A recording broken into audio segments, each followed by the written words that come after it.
riding through a college for kids camp, and just as an extra way of meeting friends because I was homeschooled and stuff. So it was like a summer camp. So I started that, and then the funny thing is I was actually like pretty allergic to horses when I started. So there was a lot of determination to show up for lessons because I would have to plan my allergy meds around it and stuff like that. But I just fell in love with it. So, and then I was homeschooled for all of my life. So like my scheduling was pretty easy. I could go to the barns and stuff and start taking lessons during the days and stuff. So I started doing just like pleasure riding, showmanship, stuff like that. That was what was around me a lot. And then did a little bit of jumping. And then there was one dressage trainer who was in my area, and I saw her at a demo, and I was like, I want to do that. So I started taking lessons with her. And then just got whacked by my horse's tail. So then I started working for her and became her working student, and actually came down to Florida here for 3 months and worked for her. And then kind of took a break for a little bit and then got back into it. And I graduated at that point in high school. And so then I worked for someone else. That's a private little farm to like stay in horses, but take a break. Yeah. And then got swooped up by another working student position, which I immersed myself in for 3 years. And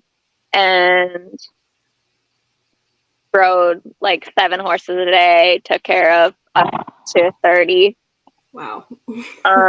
And was really interested in coming back and working in like Wellington or going to the international scene. So my horse is very curious what I'm doing in his paddock. Yeah, for anyone who's listening to this later, every once in a while a horse muzzle just kind of pops in beside her face while she's talking. So I had been curious on a couple things, and I was like, oh no, like not right time yet. And then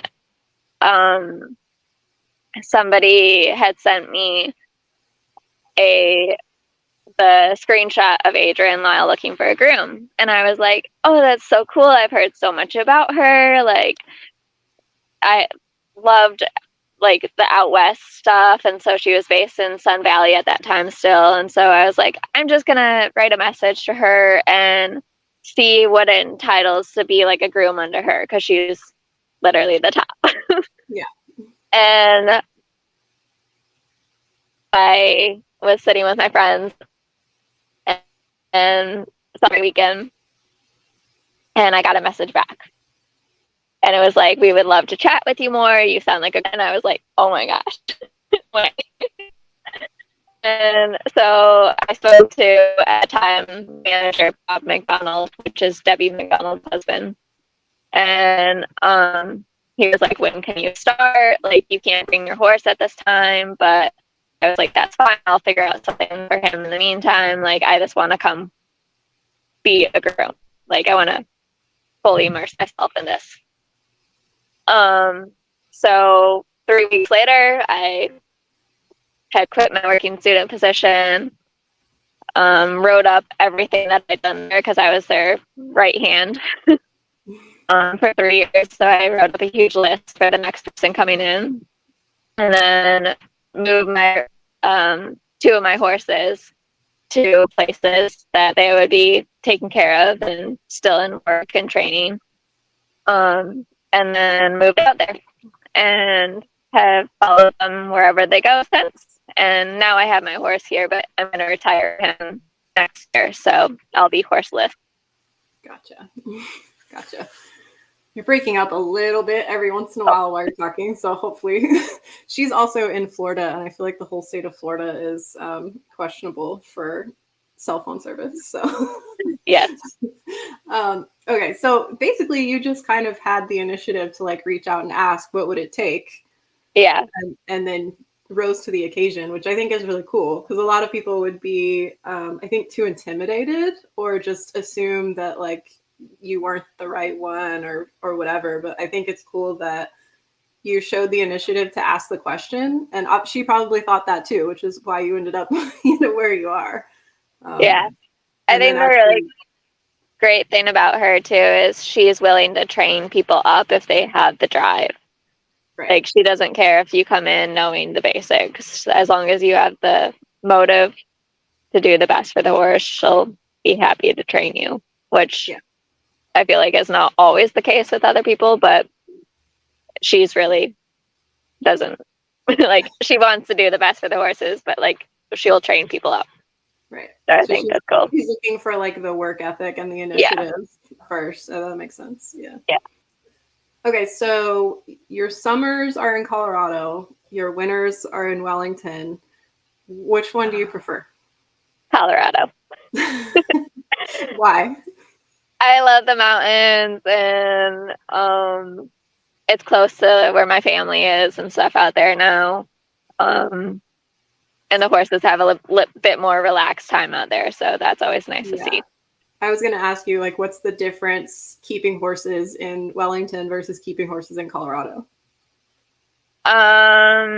In Colorado, we have really nice trails right off our property that they can go hacking all the time. So they do a lot of trails out there, getting off the property and just having fun. And then they have a lot more turnout options. Our farm here wasn't really built for turnout.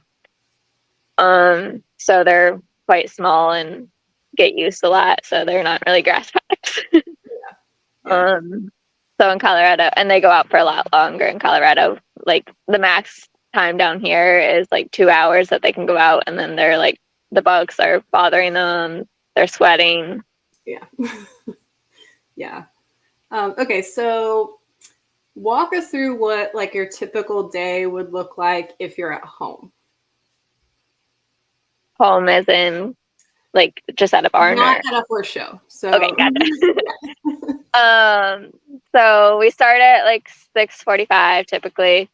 We already have their grain mixed up the night before, so we just start feeding them, giving them medicine, stuff like that. And then the first load, they go on a walker. The first load starts at 7, and we usually we have 3 stallions, so we throw all of the stallions on at the same time, so they have individual spots breaking.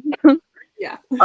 So they all go together, and then we do about 3 to 4 rotations of walker, which is 30 minutes each. So then we do that, and we start getting horses. Adrienne's usually on her first horse by 7:30. The assistant trainer, Quinn, she's on her horse by 7:30 usually too. So we're busy getting those ready, and then we start doing therapies and turning them out. We have 2 usually rotations of turnout, and we try to be done with turnout by 1. It gets quite warm down here by then.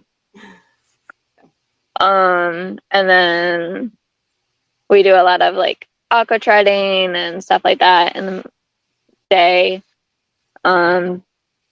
We roughly have like at least 2 horses getting ready every half an hour, so it's a pretty busy cross tie area. Yeah. And then we start doing afternoon chores and wrapping up and stuff like that. So we're usually done by like 5 down here without shows. Gotcha. So somebody in the chat asked, how much turnout do the horses get in Colorado? Some of our young ones stay out from 8 a.m. till 2. So quite a few hours. So my question is, you mentioned the therapies in the morning. What kind of therapies? We work a lot with the veterinarians, and so we'll have stuff like hot laser, ultrasound, cold lasers. We have a FES machine. Theraplating, aqua treading, cold spa. The works. Everything. What a tough life for a horse there, huh? Oh, if I could come back on one of these horses, they would have the life. Okay, so what are your top 3 items in the barn that you can't live without? It could be something tiny, could be something big. Top 3 most important items for you. Um, I love like the hand rubber curries that you like put your whole hand in, and then Yeah. those are my favorite. Um, hmm, I put you on the spot. yeah, Okay, we'll go with hand curry as number 1. yeah. That's pretty good. What about like if there's a particular grooming product, like a like a liquid product or like whatever foot stuff? I do like I found out that the EQ, I can't say it right, but EQYES or something Yeah. like that product, rehydration spray is a huge lifesaver for the horses who are constantly getting wet and stuff like that. And then I don't like to not have this product we call blanked on the name. Um, anyways, it's like a blue spray that it kind of disaffects the hoofs because they're down here getting so wet and Right. all the water and everything. The hoofs kind of get all the fungus in them. Mhm. So we spray a lot of that, and that's made by farrier we've used before. So Gotcha. That's cool. yeah, I need that. I need the insider information on that because I feel like we're constantly fighting the moisture here. yeah, I have to get with you after and give me your secret yeah. formula. Okay. What does your typical like everyday grooming routine look like? Like pre-tacking up? We get them out and we'll curry them. Or first, I try to do carrot stretches in their stall. And then we get them out and we spray their tails with canner spray. We start with the rubber curry, do a hard brush, a soft brush, spray the rehydration spray. We put some hoof oil on their feet, thrush buster if they need thrush buster. And then usually if they get any therapies, it's prior, well before that. It's not really close to the ride. So we don't do any of that right before. And then we start polo wrapping or boots, depending on what they need at the time. And then get the tack on and bridle and have them ready for the rider. Okay, I know someone's going to ask this, so I'm going to beat them to it in the chat. How do you? Where'd she go? Oh, there she is. Okay. Somebody's going to ask this, I know, and if not someone, I'm curious. How do you decide when to use boots versus wraps?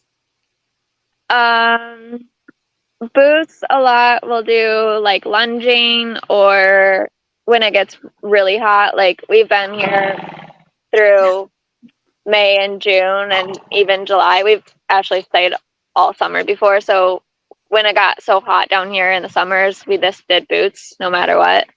A little less heat traction in them.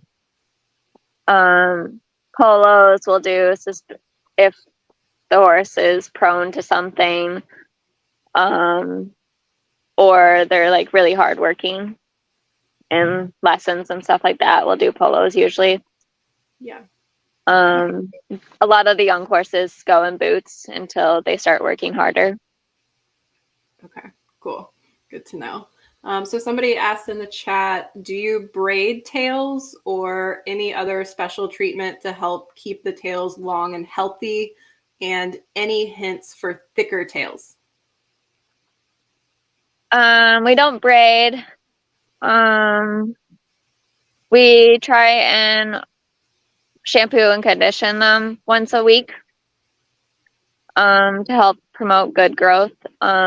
We've actually had quite a few horses that come in with very thin, sad tails and come like a year, 2 years later, it's quite different, quite forward. Yeah. So do you brush the tails every day, or do you just kind of once a week? When grooming, yes, like getting them ready and stuff, yeah, we brush them. I would say I try to let the canner spray sit in their tails before I touch them. And then I work from the bottom of the tail down up to prevent ripping out any hair, stuff like that. Gotcha. And washing them and conditioning them once a week is like a life changer. Yeah. You really notice. Do you have a specific conditioner that you like, or is it kind of all the same? No, we use normal people shampoo conditioner. Somebody in the chat just said, what do you use to wash, and what kind of spray are you talking about? Can you spell it? I think are you talking about like that black bottle, like the EQYSS? Is that what you're talking about? Yeah. Okay. And then the mane and tail canner spray for the tails. Okay, yeah, that one's the one with like the orange label or the pink label or something. Pink, I'll find it and put it in the group for whoever asked that. I know which one you're talking about. Okay. Oh boy. Now we're off and running. I knew this would happen. Okay, so how do you help hair grow back from blanket rubs? And I would say maybe the second part of that question is, what do you use to help prevent blanket rubs? We don't really get a ton of blanket rubs. With the life we live, we don't really blanket very often. And like we'll do walker blankets, so it has the chest open, and it just goes around the neck. And then like for rubs that we get, we use this. It's called Super Glow.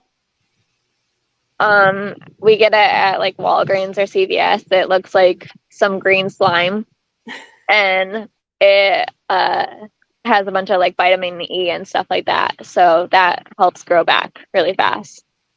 Oh, that's cool. I'm gonna have to go look for that. I don't think I've seen that before. Yeah, it works really well, and I'm pretty sure it's legal and everything like that. Like we don't put it on at the horse shows, but like it's not gonna test. Gotcha. Okay. Let's see. So let me get back into my list of questions that I had here. So when you're preparing horses for travel, do you do anything different with their care routine, and how do you keep them happy while they're on the road? Yeah, we'll start like say we drive a lot of the Colorado. Well, the day before we leave, they'll do a lot less work. They'll sometimes the sponge just to move their legs a little bit. We give brand matches before and on the road.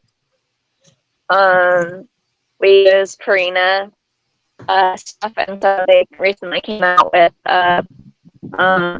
replenish mesh that has like all these interesting good things to mix to them, and the horses will eat it up in like so fast. And instead of just like a typical bran mash, where they don't really love to eat always. And then a lot of times we'll throw in like a pound of grain in just water buckets, and to get them to drink more and stuff. We always gas guard them. Sometimes we'll do like circumfocate before they travel. That helps their stomach a lot. They're all pretty good travelers, so I've never really had a problem with them traveling. But also we have a good program that we do, I think, before that keeps them all pretty happy. Yeah. So when you guys take long road trips, do you drive straight through? Do you drive a certain number of hours and then lay over? Like, what's your typical approach to that? So we've come up with a program in the past few years that we go to like from Wellington to Lexington, and then we stay over there for 12 hours, and then we drive from there straight to Colorado. Gotcha. So it's like 14 hours and 20 hours. We found that was better than doing like a long day, a short day, and a long day. Yeah. Which is the first route we took. Because they get off and on the trailers and stuff like that. And then we try to drive at night, so it's cooler for them and less traffic. Gotcha. So Keegan in the chat asked, what are your favorite and least favorite braids to do, or do you have any braiding tips? I'm sure you get asked this a lot. I like to braid. I do the wax thread when I braid.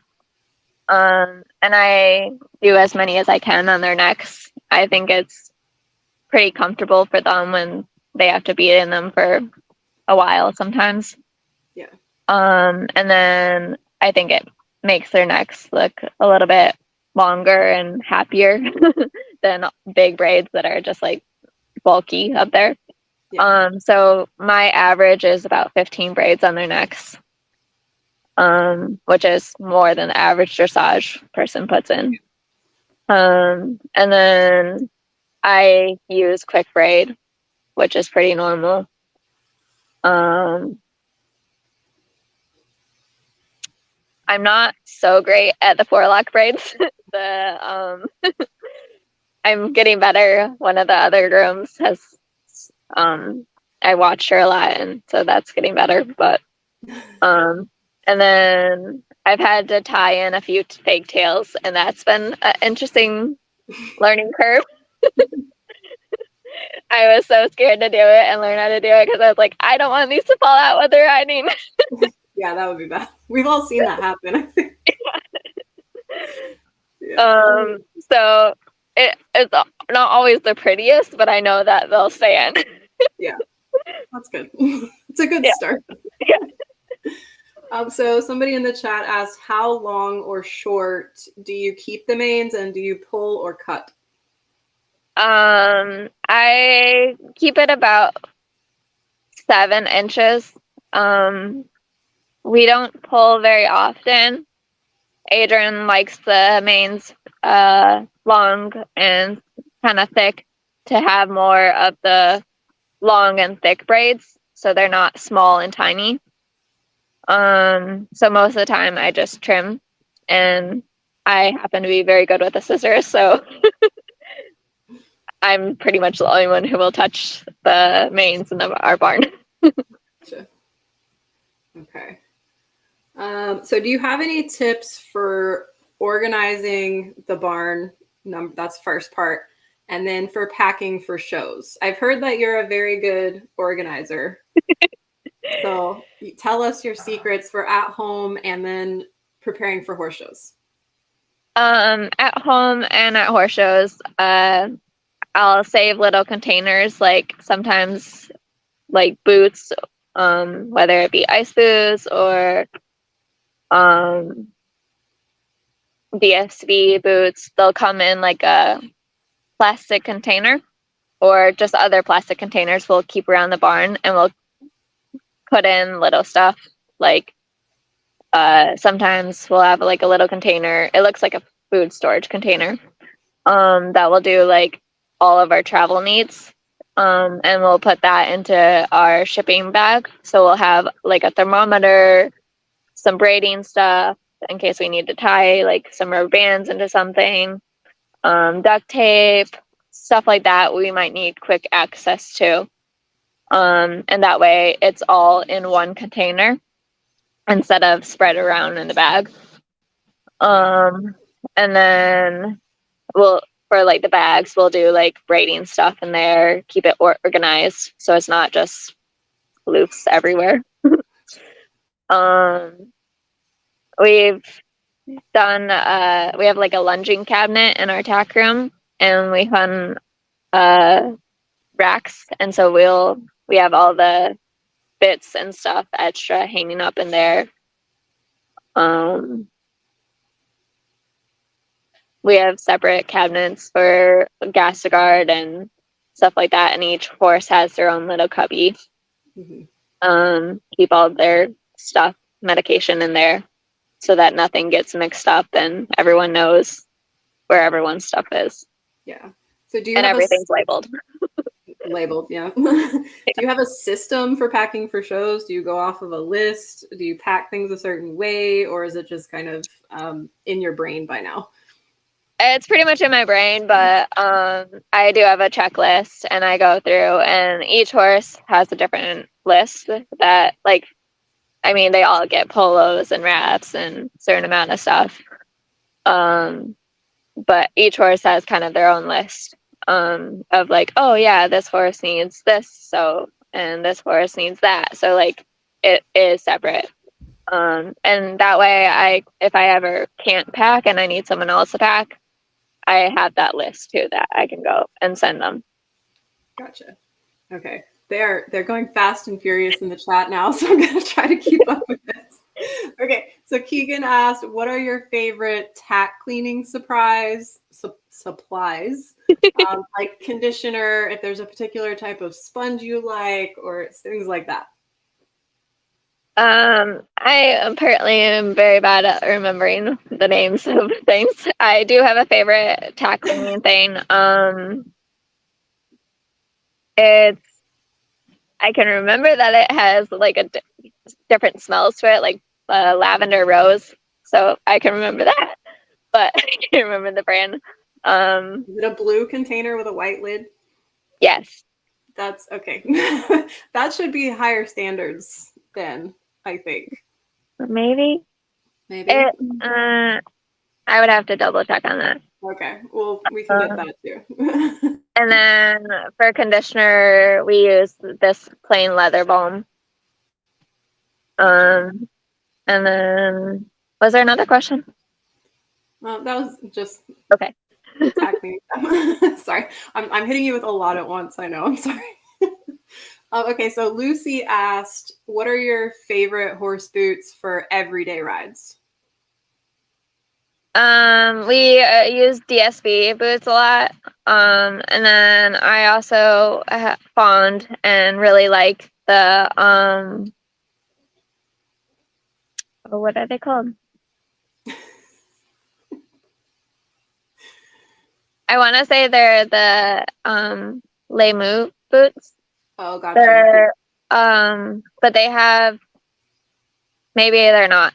They're very thin, and they've got like bubbles on them, and they're like the Equilibrium stretch wraps or something. Yeah, I know. yeah. They're like blue on the inside, and okay. Not I like know what I'm talking about. We use those a lot over the summer, and we'll use those a lot in like turnout and stuff when they wear boots. They're a lot lighter and they sweat less in them. So okay. Colleen had a follow up on the tail washing. This is a hot topic. Maybe I should pay more attention to tails, I feel like. Okay, so she said that you said you use human hair products. Is there any particular brand, or you just go for like economy human hair stuff? Yeah, we do like the try something. I use it on my hair. And then I think it's Reebok we use or something like that a lot. Okay. Cool. All right. Let me go back to my list. I think I hit. Oh, somebody said, is it a black bottle? Colleen. She said, is it a black bottle? For the shampoo, yes. Yeah. Okay. Cool. I think we got it then. Okay. Let me go back to my list. Let's see. Okay, so I want to know, what's your favorite place that you visited so far as an international groom? Aachen. Aachen? Why? Why Aachen? You're not the first person that said Aachen when I've asked them a question like this, so it's interesting. Why Aachen? When I went there, like, this was my first European trip, so to be able to go there as a first time too was incredible. I showed up and it's literally like, people describe Wellington as Disney World. That's like another Disney World or like another place. Like, you walk in and you're like, oh my gosh, I'm in a whole like universe of horses. Like, they had eventers, jumpers, dressage, driving, sales horses. And then you would just go down and there'd be like every single vendor you could possibly think was there. Every food option you could possibly think was there. So many people came and watched the warm up of dressage. So many people, like, it was just such a event that I hadn't, like, I mean, I'm down here at Global, like, it's pretty popular too, but like, it was just so much different than I've ever experienced, that it was like the public came. Like, there's a football field or something, maybe something next door, and they said that Aachen is more popular than that. Wow, that's pretty Because cool. just like, and you go out and like, I don't know, it's just amazing. And like, there's so many people who just like stay there all day and watch events. Yeah. And it doesn't matter. Like, I went with a young rider of ours, and that was the first time they had young riders there. And they watched that. Like, here at Global, it's kind of like, oh, just the Grand Prix stuff, and then everyone disappears. Yeah. But That's there cool. was like every single thing, and you walk out into the vendors, and there'd be like, you could not walk a straight path because there'd be so many people. Yeah, that's pretty And cool. it was very horse friendly. Like, you could go places, and like one of your walks that you had around the stabling had carrots and stuff and grain and just fun things for the horses too. Yeah, that's neat. Yeah. So Keegan said, speaking of Disney World, have you been to the World Equestrian Center in Ocala yet? Yes, and I love it. It's hard not to like. Yeah, no, the stabling was amazing. I definitely like the stabling and the facility. They're better than Aachen. Aachen was more the environment. Right. The World Equestrian Center was like, I love walking down the barns too with the horses, and like, you can just literally go from A to Z. Yeah. And like, the footing is amazing and stuff. So I really like it. So Keegan also wanted to know, what's your favorite show venue stateside? Probably Aachen. But in the U.S. Oh, sorry, not Aachen. The World Equestrian Center. I'm sorry. Ocala. Gotcha. That, and I got to go back and groom at NAYC at Traverse City 2 years ago. And that was pretty cool because that was like in my hometown, and like, I had gone and watched all these shows there, but I never groomed there. Yeah. So that was pretty cool to be there. Yeah, that's neat. I need to hear about the Olympic experience though, because you've mentioned like Aachen and Wellington and Ocala, but what about that awesome Olympic experience? What was that like? I did not get to go to Tokyo. You didn't? Oh, that explains what you talk about then. Gotcha. Yeah. Cool. I was maybe going to be able to go, but then COVID and everything, and yeah, they were limited on their people they could bring, right? Yeah. So Morgan is Silvano's main groom. Gotcha. At horse shows. I'm his main groom at home, but she started before I did, so she started going to shows, and then it just became that way. And she works for his owner, Betsy Giuliano, so it made more sense. And at that time, we didn't have a bunch of staff at home, so staying home was more important for me. Yeah, that makes sense. Okay, so what's something or some things about being a groom that you think might surprise people? That's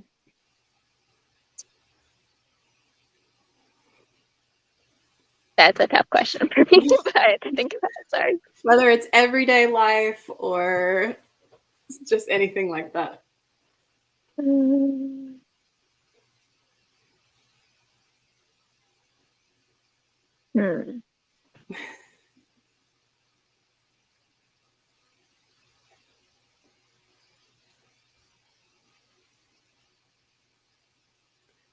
We can Might come have to back come. to it. Yeah. Come back. We can come back. That's a hard question, I know. That was Steph's doing. Okay, so what are some things that you think might be most often overlooked by most people with their daily care and grooming routine with their horses?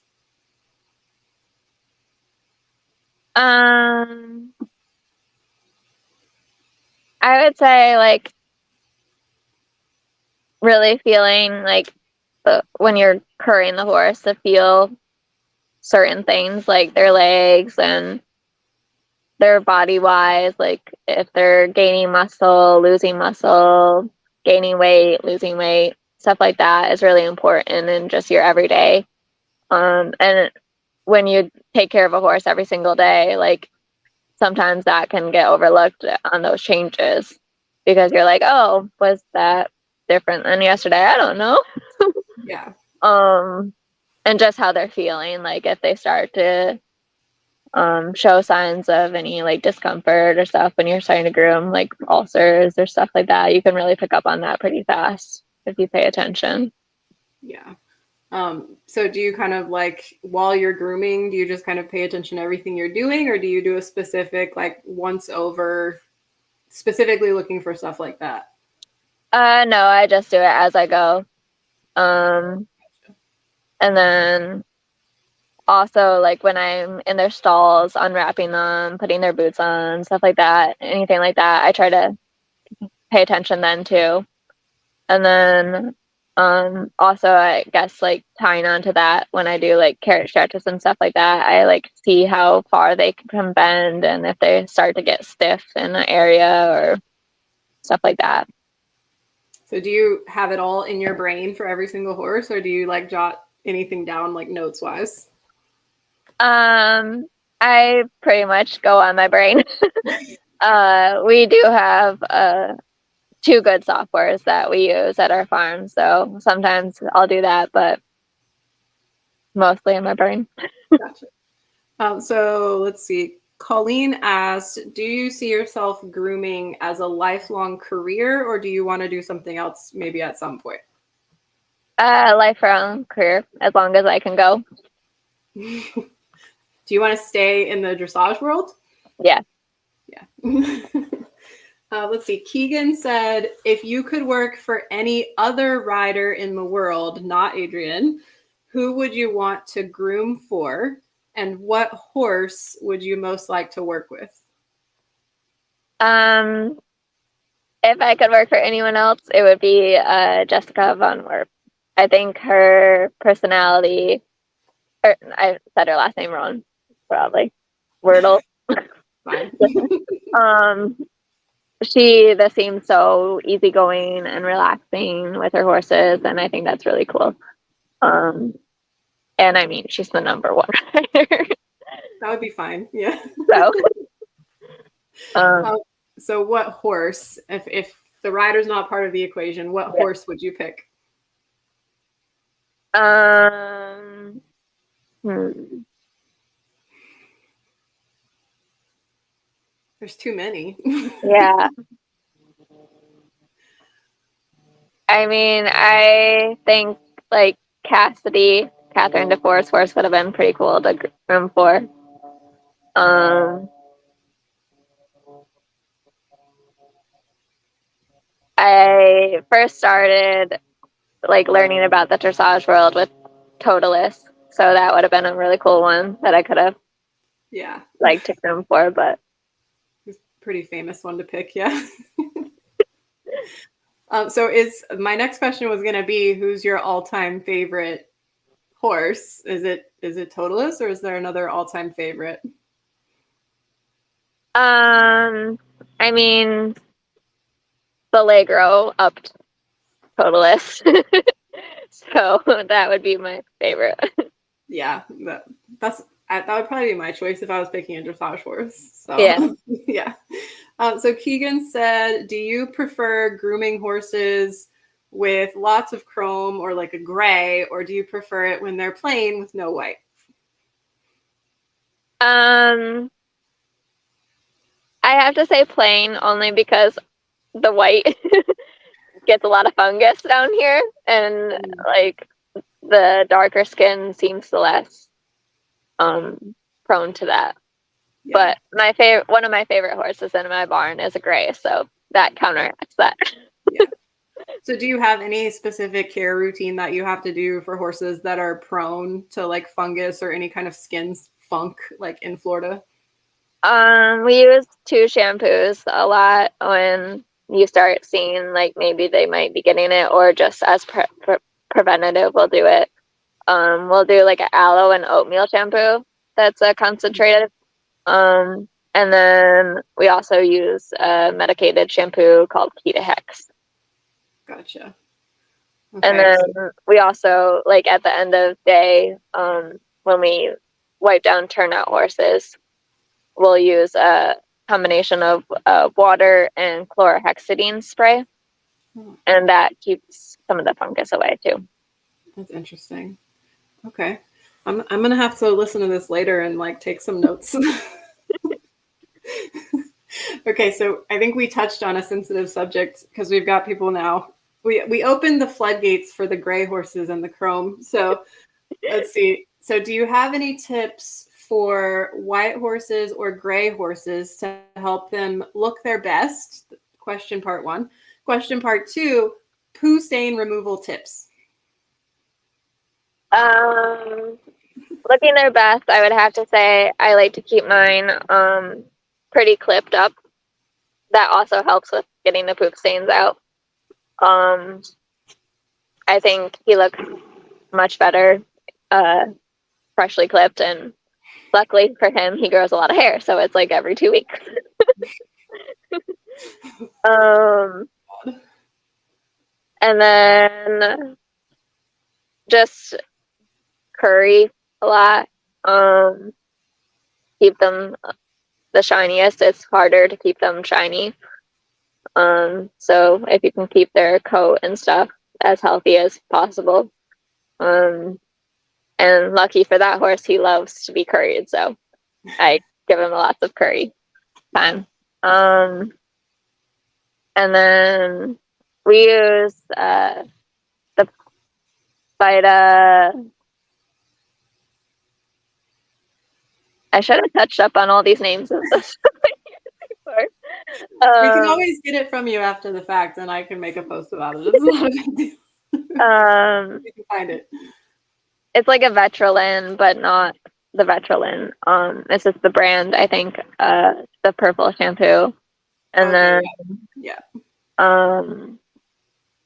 The green spray is Cowboy Magic, I think. Yeah. But mostly if I have a really bad green spot, I just hose them off and scrub it off and try to scrub it out. Or a good curry. Yeah. If that works. Okay, so do you have any homemade secret products or special mixes that you make yourself from other products?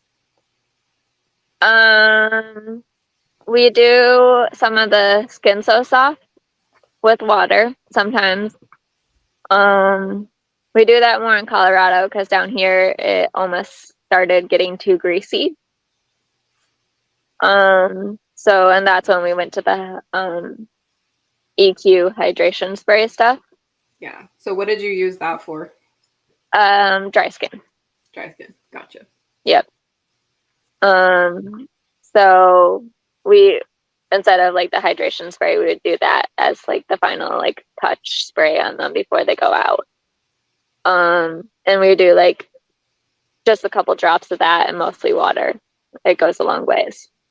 And then same thing as like the chlorhexidine and water we use a lot when like sometimes when they sweat but they don't need to be hosed off.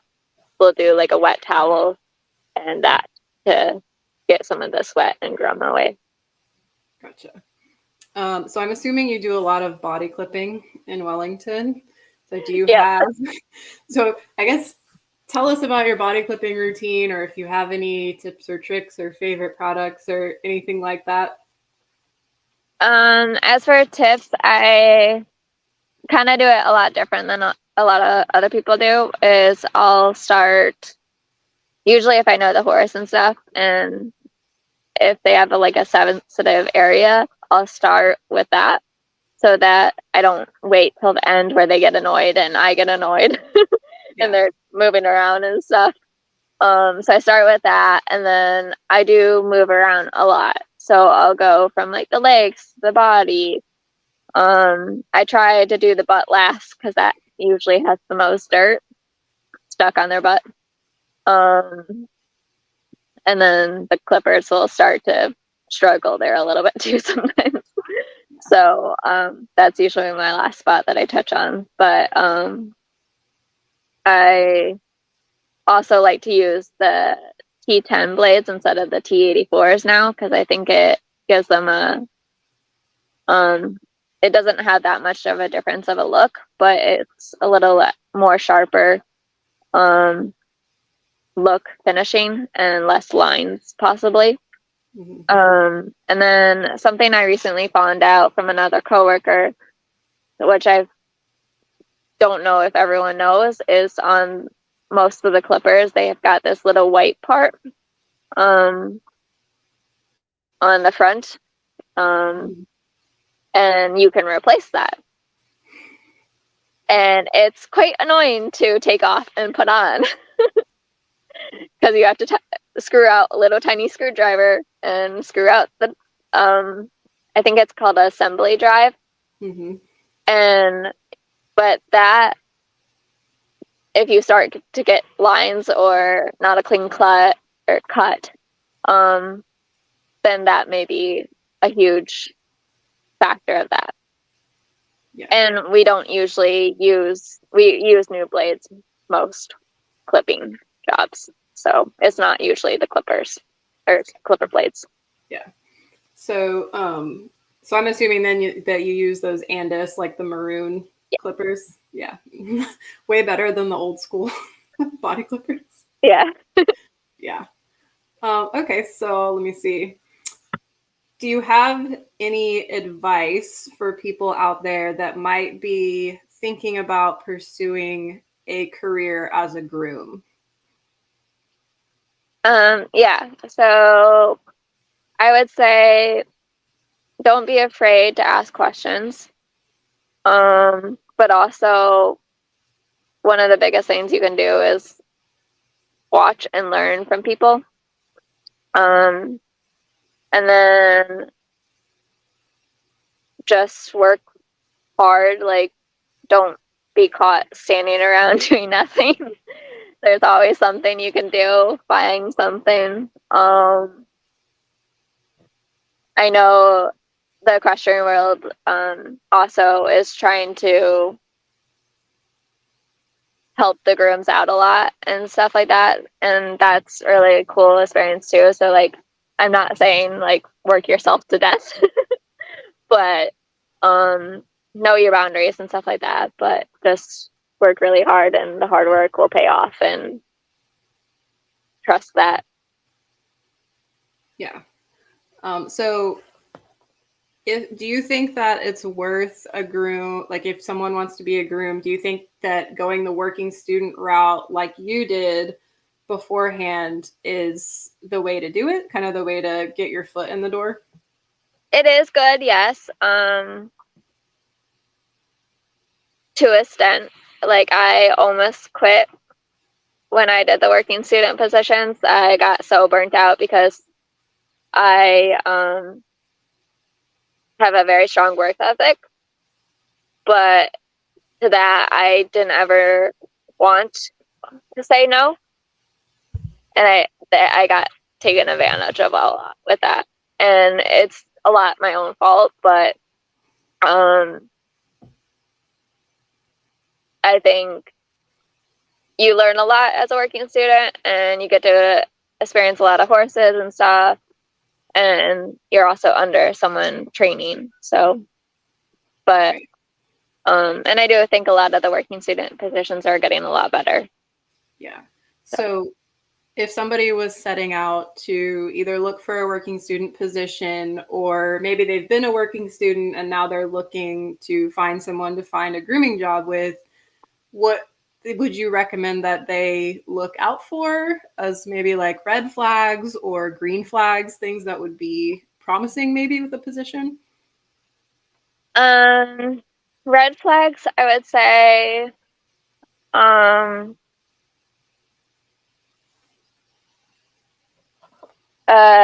maybe like also just go when you go in and stuff into the position and people promise things or say this and that. One, have it written down. Two, I don't go in always expecting that that's gonna be what they say. Because then sometimes you get your hopes up. Right. But also just like I think green flags are having stable-ish hours, like you start at this time and roughly you end at this time. The fact that they will give you time off. There are continuous learning experiences, moving up, stuff like that. There are green flags.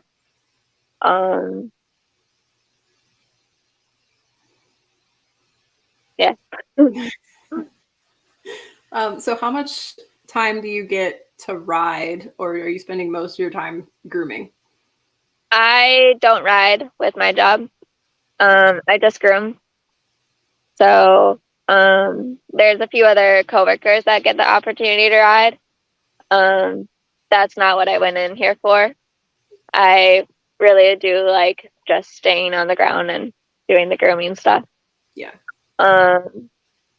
So, and like I've learned that that is a very important role, and I am very good at that. So I strive in that, and I'm like, I have so many things to do. So I'm okay with not adding riding to that. Yeah. So we're getting to the end. So I want to ask, like, do you have any other goals, like for career goals for you, or shows you'd like to groom at, or places you'd like to visit as a groom with the horses? I mean, yeah, there's a lot of places that I would like to go with the horses. But I'm kind of just like taking it as I go. I don't want to get my hopes up too high. So I just take things as they come to me. I think there'll be a lot of cool opportunities in the future. And as far as goals, I don't really know because I never thought I'd be here Right. this early.